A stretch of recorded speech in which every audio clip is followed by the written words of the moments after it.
Sila nakipakialam sa lawyer. Wala mo ano ni lawyer. Wala mo ano ni lawyer.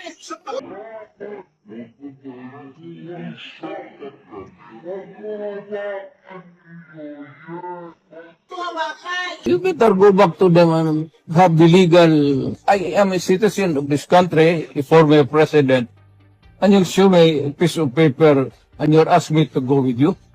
Now that you're asking, sir, for the basis of the warrant, the ICC had issued a warrant pursuant to Article 25(3)(a) of the statute for crimes against humanity and pursuant to Article 7(1)(a) of the same statute for murder, sir.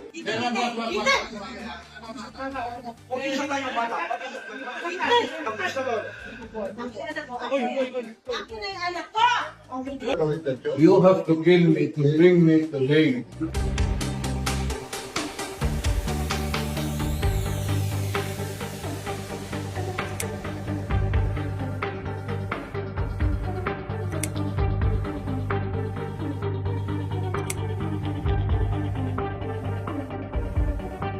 You will just have to pay. Kung hindi ako papayag, kung kakampi ka dyan sa mga puti, you better go back to them and have the legal. I am a citizen of this country, a former president, and you show me a piece of paper and you're asking me to go with you. And I want to ask you, sir, if you understand this right. I was coming from you, very clear. Now that you're asking, sir, for the basis of the warrant, the ICC had issued a warrant pursuant to Article 25(3)(a) of the statute for crimes against humanity and pursuant to Article 7(1)(a) of the same statute for murder, sir. For you to choose three people, nobody here.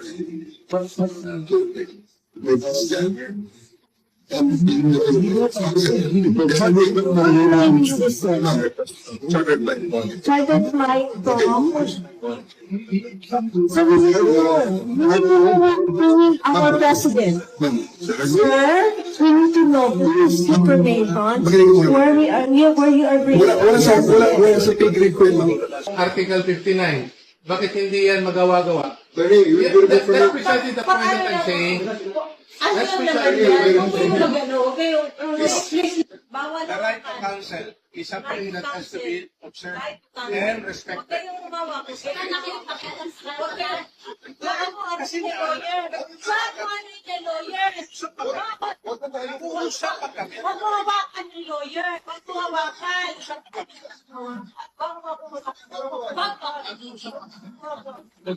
Yung mga Huwag mo hawakan yung nanay ko! tanongin ko kayo, anong kasalanan ko? Patanong nga. Kayo, nandito ng kailan. Dito, tanongin kita, anong kasalanan ko?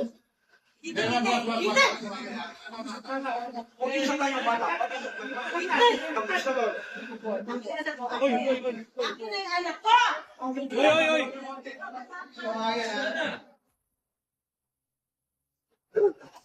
Hihilain mo yan. Hihilain mo yan. Kung maniwala ka, hihilain mo yan. Pero hihilain. Sir, wait that you. You have to kill me to bring me to Hague.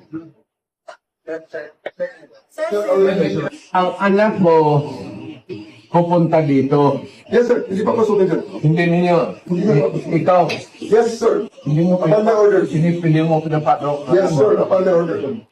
Ang sabi ko, ang abogado ko, ang anak ko na babae, They can visit you at your detention center, sir.